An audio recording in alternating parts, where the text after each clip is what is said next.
What is going on, guys? Big welcome to you all to our channel. We are Team Crushing the Meta. You're here with D-Boy, and we are back with another video. This time we will do, as you see from the playmat setting, you see from the starter, this is the V Rising Nova deck, the deck that was able to get top 8s. And in this video we will showcase how the deck works in a shadow boxing match. And shadow boxing is what I do when I just shuffle, take damage, and play as if I have an opponent. And it's a good way to show you the combos of the deck. We could also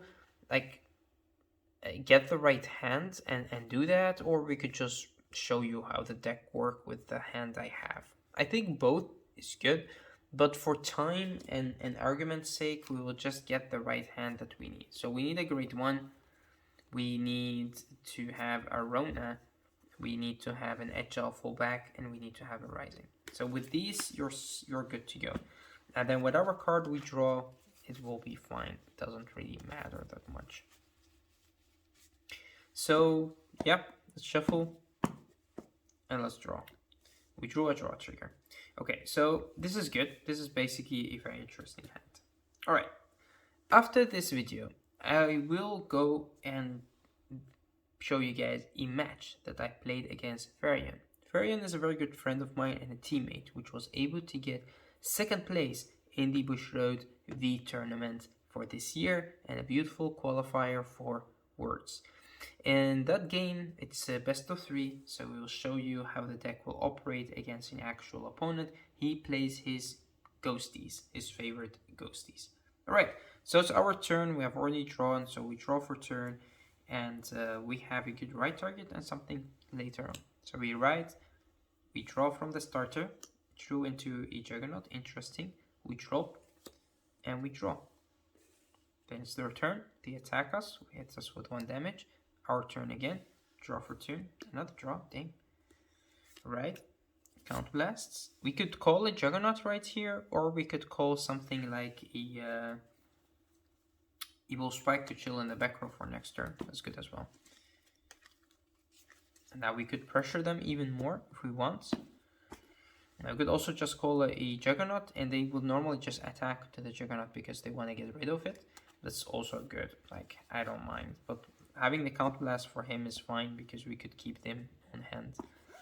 Alright, so right here, we could actually just call the Agile fullback, right? So we have the Agile fullback right here. And if we want, we could call the Acrobat Verdi. I normally don't like calling my great ones to the field this early, but I could put pressure on them or just leave it at this. And leave this behind. You could move it up, call the Acrobat Verdi if you want. Pretty much up to you. It doesn't really matter that much. You just want the call out of your deck. But normally I would just do it like this. Attack, they quick shield. Attack, they take it or whatever. Have another rising. It's beautiful. And then it's your turn. I mean their turn. So they attack us. Let's say they hit us for 2 damage because we don't have a heal guardian. We lost a spiking cyclone. Important. We draw for turn. Max. Good. And right here we ride into rising. We get the Force 2 and the Force 1. This goes to Soul. We call a new one. You could also put them on the Vanguard if you want, because the fact that in this game you will actually target the Bull Spike, or you could just leave them there and do a Cyclone turn. So you use this, you count last 1, you put this into your Soul, and you call the Cyclone and a Bull Spike, and you will leave the Cyclone in the back row so it could live throughout the opponent's turn, and then you will hit them with max because you have max in hand and you only need to take 2 damage, which you will go to 5, should be fine. So this shuffles, and you have quite good Soul, so that's nice. So you have this right here, you could call it right there, pretty much up to you, and you call the maximum right here. Again, pretty much up to you. I normally like to do it like this. I'll show you why, because I want them to guard. This of course gets the 10k. If you find it a very awkward field, you could also do it like this. Then you have like a little bit of the power pretty separated, let's say. So we give this the 10k. He normally has his orange dice. He always has his orange dice. This is our hand, right? We'll put it right here. So this would be your field. You Soul Blast to target these two, which again give him the power. You attack with this first, they would take it. Then use the skill of Rising to Soul Blast 1. You could move the markers right here. So you attack with this again. Normally they will guard it. And then you Soul Blast yet again to move the markers right here. And then you attack with guard as well. And then you attack with the Vanguard. You don't move the markers anymore because you want to leave it. And then first drive check, nothing. A heal trigger. Depend on how much damage they took. But normally it will go off because they will not go to 5 right away. And this will give the power here. And then you attack with this. And they could take it, they could guard it. You could also have drawn the first from him, and this would be the second drive check. That's even better. So you draw. I mean, that could work. Again, pretty much up to you. I hope that you guys are keeping up with what I'm doing right here. Because again, this is shadow boxing. So this doesn't matter. It's just the way it works. So like first attack or second attack, you retire their interceptor and draw. Then the drive check would be first a heal trigger, then a draw triggers. That's how it works. Then you attack with him, then they take this. Again, depend on which one that they take and which one they guard. So right here, the turn will end. It's their turn. They will try to get rid of some of your stuff. Basically, they will spike, they get rid of, and they do you at least 1 or 2 damage. And sometimes they even overdo it and give you a third one. Now, if they do heal, depend if they are on 5 or 4, but doesn't matter, does it? Alright, so you stand and you draw. Now you could go into a max turn. So what you do right here is you ride into Rising. Yes, that's the important thing. You give the Force 2 marker to the Vanguard, and you give the Force 1 marker to the Vanguard. Now Juggernaut activate and Panther activate. They go into your soul, 1 by 1 of course, and you call a Panther and you call a Juggernaut. It's important to call the Juggernaut on the side of the markers, because that's also the side that will be the strongest and will be the one who attacks multiple times. So this gets the 10k, this gets the 10k. And from this, you actually could check how many Panthers you have left, because it's very, very, very important. Because if you don't have any Panthers left, you could not Panther Dexter into a Panther to call the Fionas. So you have to be careful with the way you play it, because you have a Panther on hand. But let's say, for argument's sake, that we have some Fionas on hand. So let's return Rona and this to the deck. It's just an extra, so it's not necessary for the combo, but it does make it better. So let's say that we have these two, alright? And we have all the others left in our deck. So we didn't draw into Panther, and we have instead of Rona, we have a Fiona. So what happens right here is you could actually first call the max, right? So you call the max, then you activate the skill of Rising, and you see how much soul you have. You need to have 3 left for max, so you have 2 to spare. 1 you used with his ability, so you target these 2, which means you have 4 markers. Your Vanguard will get a 20k, right? Now you could actually Dexter, right? So what you do right here is you call this on the top of him, and you activate the skill of Fiona to Soul Blast 1, and you give the Juggernaut another 10k. Then you could Dexter, right? So you use Dexter, this goes away, to put the Fiona or the Agile fullback into your soul, and you create 2 grade 2s, right? So what you do right here is you could put the Fiona into your soul, and you will create another Fiona. And you could even do something like a Rona and keep the grade 3 right here. So you could do this, and you could do like that if you want to. You could even call them on the skill will activate. Or you could just put this into your soul and do whatever. I mean, as I said, you have lots and lots and lots of options that you could do right here. The Rona could also be effective behind the Vanguard, because you will restand your Vanguard column, and that would be strong as well. If they are chilling on 4 damage, then you would rather call him. If they are chilling on, 5 damage, but if they are chilling on 4 damage, maybe the Rona will be better. But it doesn't matter that much. If you have a